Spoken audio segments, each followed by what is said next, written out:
Мам, мен реально шаршадым. Болды қалам. Не боп қалды тағы?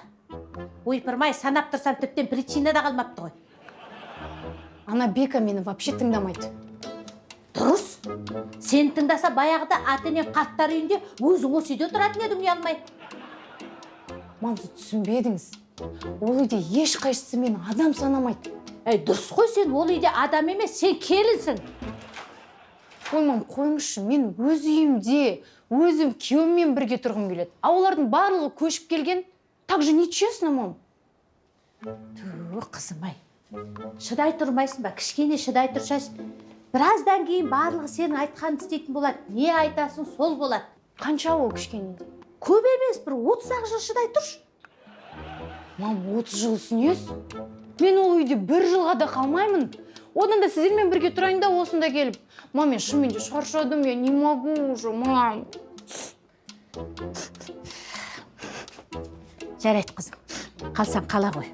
Шын айтасыз ба, мам? Шын айтам. Ана мусор төккіш. Сосын келерде шай ішейік, екеуміз дұрыстап бір нәрсе алып кел, иә? Әңгімелесейік. Айтпақшы ертең Майра тәтемдер келеді. Соған манты істеймін, көмектесесің. Майрадан кейін Сабира келеді 5 баласымен. Соның балаларын бағып сен үйде отыра тұр, ана келін шаршаған шығар, о да адам қой, мен қыдыртып келейін. Айтпақшы суббота күн тойға барамыз. Так что әкеңнің костюм шалбарын жуып, үтіктеп, тап-таза қылып іліп қоясың. Сосын ана Асан ағам үйіндегі бала үйленейін деп жатыр, біздің үйде дөңгелегі стол сұрап еді, соны дөңгелетіп апарып беш.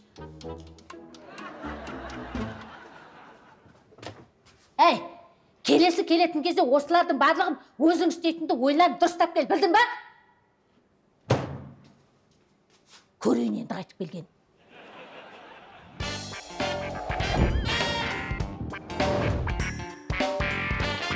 Мэлс Маратұлы, сізге қояр бір-екі сұрағымыз бар еді?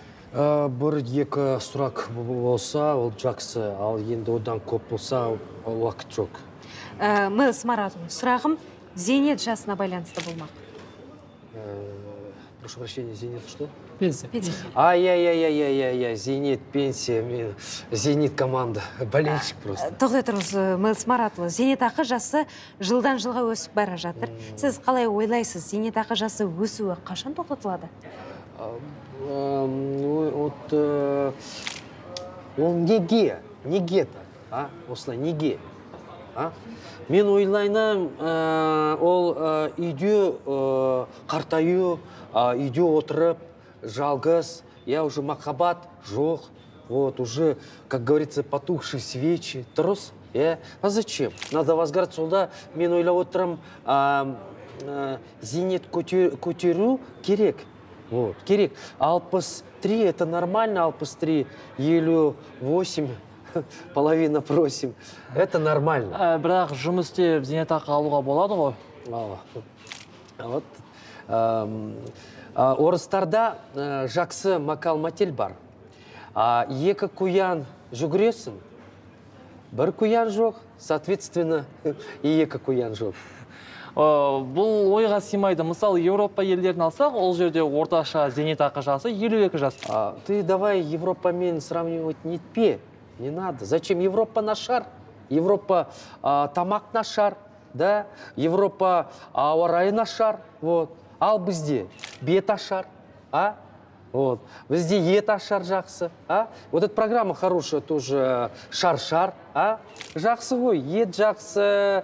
Қазы қарта жақсы болса, онда жақсы денсаулық. Зейнет көтерілу керек. Правильно? Правильно. Жарайды, келесі сұрақ. Тағы да зейнетақы көтеріледі ме? Көтеріледі. Көтеріледі, мен давление де көтеріледі, честно говоря. Кешірі сұрайым, бару керек, жұмыс. Мэлс Маратұлы, бір-екі сұрақтар бар әлі қойылмаған. Қырсық деген қырсық. Сен давай вот так істе. Маған кабинетке кір, онда сөйлесек нормально, да, дұрыста бәрінді шешейік. Вот, все, болды.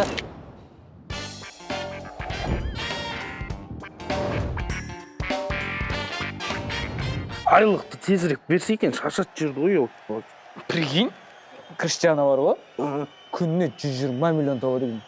О, біздікін көрсе, в натуре күледі екен ғой, Сені көрсе, сені повар деп ойлап қалады жер. Мен көрсе ма? Мен, между прочим, футболист под прикрытием. Білесің ма, секретное оружие. Никто не ожидает, а мен бах, ойнап кетем, түсін ма? Недооценивать соперника. Правило номер 1 плохо недооценивать.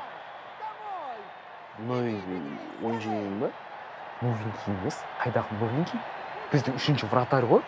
Живая легенда. Ешқашан бір матч ойнамаған. Бүгін прощальный матч ойнады. Прощальный замена десек. Не ғой, сонда осы кісі ғой, 20 жыл бойы ойнап, бір поляға шықпай, айлық алып жүрген. Иә. Бір гол жібермеген мировой рекорд. Өмір бақи осы скамейкада отырып шыққанда. Скамейка май отқан шығар, ә? Так долго только Монте-Кристо отқан шығар. Монте-Кристо? Ол кім? Вор в законе. Енді примерно солай да айтса болады. Жігіттер, давайте.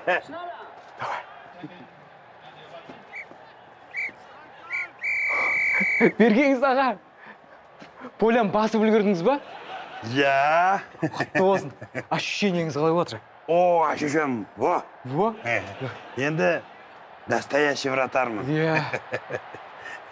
Наны бізге жұғысты болсын деп тастап кетесіз ба? Жарайды жігіттер. Мә, енді менің жолым центрге берсін. Жақсы. Рахмет.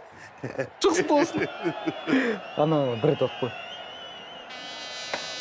Саған жұмысты болсын.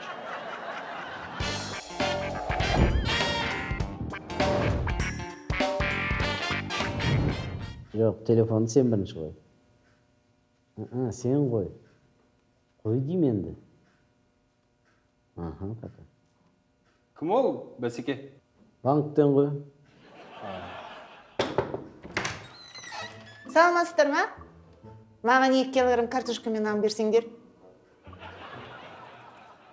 Ой, не айтып тұрсыз, апай? Бұл детективтік агентство ғой? Иә, дұрыс айтасың. Құйған ішпейді деген сендер ме? Жоқ, бұйырған кетпейді дегенбіз. Кіріңіз, не жағдай? Менің ұмытып қалатын әдетім бар.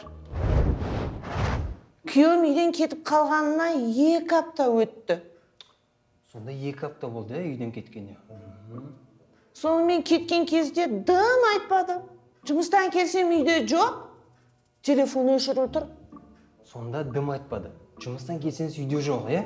Телефон өшірлі. Папугай, немене қайталап отырсың бір айтқан нәрсені? Сен тыңдаймыз ба, апайды тыңдаймыз ба? Жалғастыра беріңіз, апай. Үйде барлық киімдерін жиыстырып алып кеткен. Тек қана үйде киіп жүретін трикосын ғана қалдырған. Біраз киімдерін жинап алған, бірақ трикосын алмаған.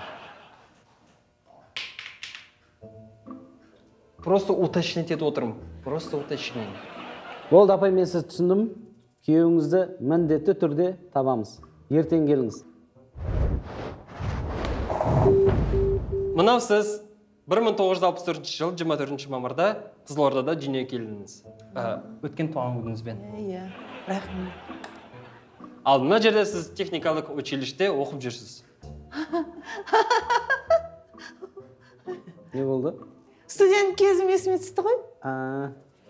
Кешіріңдер, жалғастыра беріңдер. Той. Қалыңды қандай әдем екен? Бұл сіздің үйлену тойыңыз. Ал мынау сіз. Қасындағы кім? Ол сіздің күйеуіңіз қасында.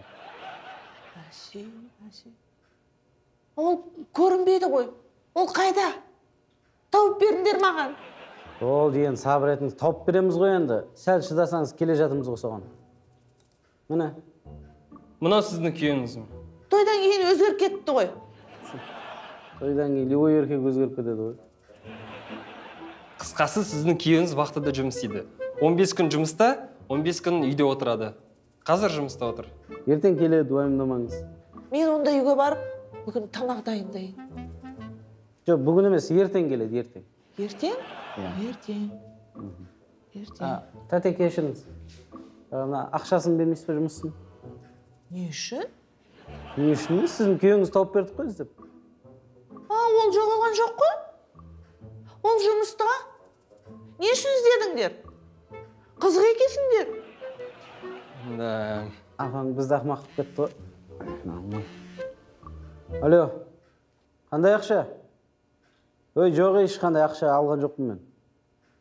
Жоқ қызығы өздері. Сен кімсің?